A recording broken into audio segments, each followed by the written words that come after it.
سوال یہ تھا کہ اکٹھا کیوں نازل نہیں ہوا، تھوڑا تھوڑا کر کے کیوں نازل ہوا؟ تو امام رازی رحمۃ اللہ علیہ نے اس کی چند وجوہات لکھی ہیں، ان میں سے بعض بتائی جا رہی ہیں، تفصیلات تو بہت ہیں۔ پہلی بات یہ دیکھیے کہ حضور پاک صلی اللہ علیہ وسلم امی تھے، اگر سارا اکٹھا نازل ہو جاتا تو اس کو یاد رکھنا، ضبط رکھنا ایک انسان ہونے کے ناطے بظاہر مشکل تھا۔ دوسری بات، اگر پورا قرآن مجید اکٹھا ایک ہی مرتبہ نازل ہو جاتا تو تمام احکامات کی پابندی فوری طور پر لازم ہو جاتی، یہ شریعت کے اس حکیمانہ طرز کے خلاف ہو جاتا جو شریعت محمدی میں رکھا گیا کہ آہستہ آہستہ تدریجاً گریجولی۔ تیسری بات، حضور پاک صلی اللہ علیہ وسلم کو کفار مکہ کی طرف سے ہر روز نئی اذیتیں، تکلیفیں، پریشانیاں اٹھانی پڑتی، برداشت کرنی پڑتی، تو جبرائیل علیہ السلام کا بار بار قرآن مجید لے کر آنا، اس کی خوشی اور وہ تعلق، وہ نبی کریم صلی اللہ علیہ وسلم کی تقویت قلب کا، دل کی قوت کا، اطمینان کا، سکون کا ذریعہ بنتا۔ نمبر 4، قرآن مجید کا ایک بہت بڑا حصہ لوگوں کے سوالات سے یا مختلف حالات اور واقعات سے متعلق ہے، ان آیات کا نزول اسی وقت ہی مناسب تھا جب کوئی سوال کرنے والا وہ بات پوچھتا یا وہ حالات، واقعات گرد و پیش ہوتے جن کے بارے میں کوئی بات آتی۔ تو اس طریقے سے کیا فائدہ ہوا؟ عمل کرنا آسان ہو گیا، اور موقع بموقع ضرورت کے مطابق جو بات آ جاتی اور صحیح آتی تو اس سے صحابہ کا ایمان بڑھتا چلا جاتا۔ کتنے کافر ان باتوں کی وجہ سے مسلمان ہو کے کلمہ پڑھ کے صحابہ میں شامل ہو جاتے، تو اس لیے تدریجاً ہوا۔ قرآن مجید کی آیات کو اگر عام طور سے ڈیوائیڈ کیا جائے نا تو دو طرح کی قسمیں بنتی ہیں۔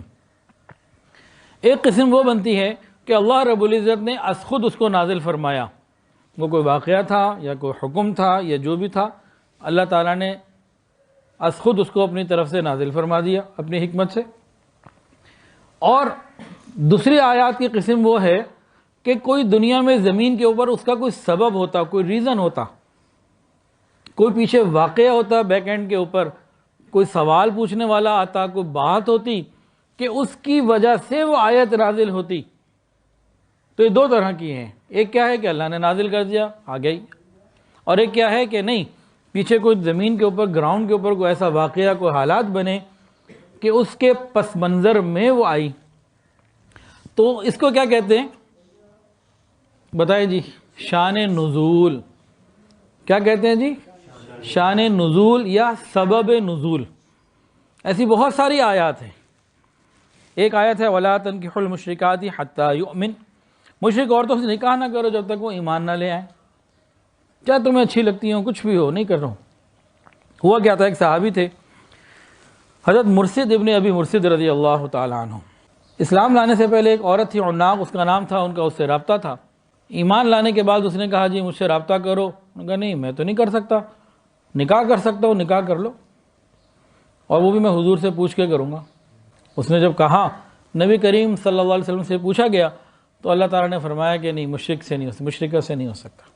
تو اس آیت کے پیچھے ایک واقعہ ہے، اور اس طرح بہت سورہ والضحیٰ کے پیچھے ایک واقعہ ہے۔ تو شان نزول باقاعدہ ایک زبردست علم ہے، اور قرآن مجید کی بہت ساری آیات جب تک ہمیں ان کا سبب نزول اور شان نزول صحیح طریقے سے علم نہ ہو، ہم قرآن سمجھ ہی نہیں سکتے۔ یہ بات بھی بڑی پکی ہے۔ بہت سارے لوگ صرف ایک آیت کا ترجمہ دیکھ کے آگے سے کوئی فتویٰ بنا لیتے ہیں، ایسی بات نہیں ہے، پوری چیز کو دیکھنا ہے۔